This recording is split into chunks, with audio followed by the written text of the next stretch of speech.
How Salaksak became rich. Once upon a time, there lived two brothers. The elder was named Kukunu and the younger Salaksak. Their parents were dead, so they divided the property that had been left to them. In accordance with this division, each received a cow and a piece of land. Salaksak separated from his brother and built a small house of his own. Now, the rise of Kukunu grew faster than that of his brother, so his brother became jealous of him. One night, Salaksak turned his cow loose in his brother's field.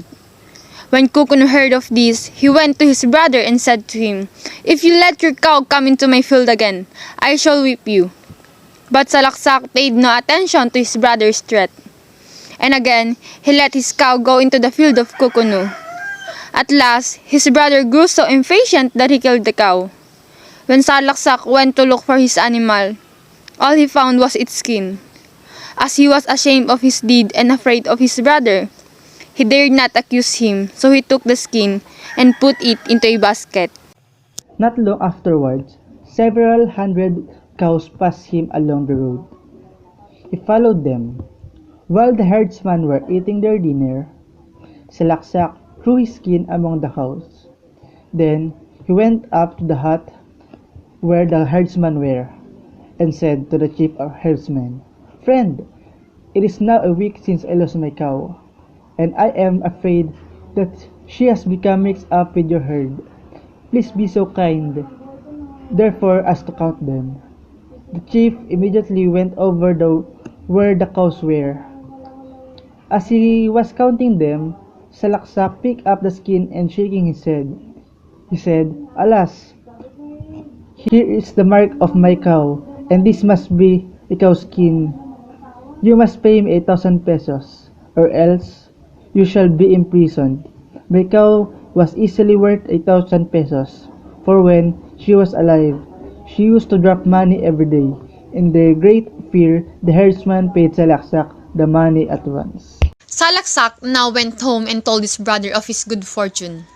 Hoping to become as rich as his brother, Kukunu immediately killed his cow. He took the skin with him and left the flesh to Salaksak. As he was in the street calling out, "Who wants to buy a hide?" he was summoned by the ruler of the town, and was accused of having stolen the hide, and he was whipped so badly that he could hardly walk home. Maddened by the disgrace he had suffered, Kukunu burned the house of his brother one day while he was away. When Salaksak came home, he found nothing but ashes. This he put into his sack, however, and set out to seek his fortune again. On his way, he overtook an old man who was carrying a bag of money on his back. Salaksak asked him, "Are you going to the ruler's house?" "Yes," replied the old man. "I have to give this money to him." "I'm sorry for you, old man. I, too, am going to the palace. What do you say to exchange loads? Mine is very light in comparison with yours." "With all my heart, kind boy," said the old man, and so they exchanged the sacks. After they had traveled together a short distance, Salaksak said, "Old man, you seem to be stronger when you have a light load. Let me see how fast you can run." The old man, having no suspicion of his companion, walked ahead as fast as he could.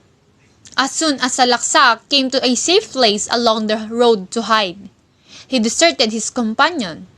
He went to his brother's house and told him that he had gotten a sack of silver for a sack of ashes.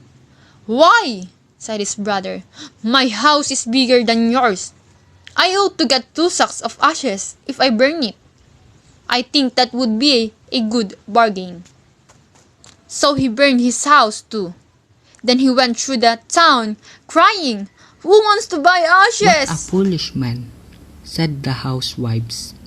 "Why should we buy ashes when we don't know what to do with those that come from our own stoves?" When Kukunu came near the house of the ruler said to his servants, "I think the fellow is the same one I bade you wet before. Call him in and give him a good thrashing, for he is only making a fool of himself. So Kukuno was summoned and lashed again. Thoroughly enraged Kukuno determined that his brother should not deceive him a third time. He thought and thought of what he should do to get rid of him. At last he decided to throw his brother into the river. For this purpose, he made a strong cage. One day he caught his brother and confined him in it. "I will give you 3 days to repent," said Kukuno. "Now you cannot deceive me anymore." He then left his brother in the cage by the bank of the river. As a young man was passing by, Salaksak began to cry out, "They have put me in this cage because I do not want to marry the ruler's daughter." The young man, who had vainly striven for the hand of the girl, immediately approached Salaksak and said, "If you will let me take your place, so that I may marry her, I will give you all the cows I have with me." So by this trick, Salaksak escaped. Kukuno, thinking that the man in the cage was his brother, would not listen to what he said, but unmercifully threw him into the river. A few days later, Salaksak went to his brother's house and told him that it was quite beautiful under the water.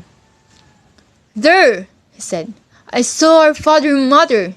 They told me I was not old enough to stay with them, so they sent me back here with a large number of cows." "Well, well," said Kukuno, "I too must go see our parents." He then hastened to the river and threw himself in and was drowned. Thus Salaksak grew rich because of his craftiness.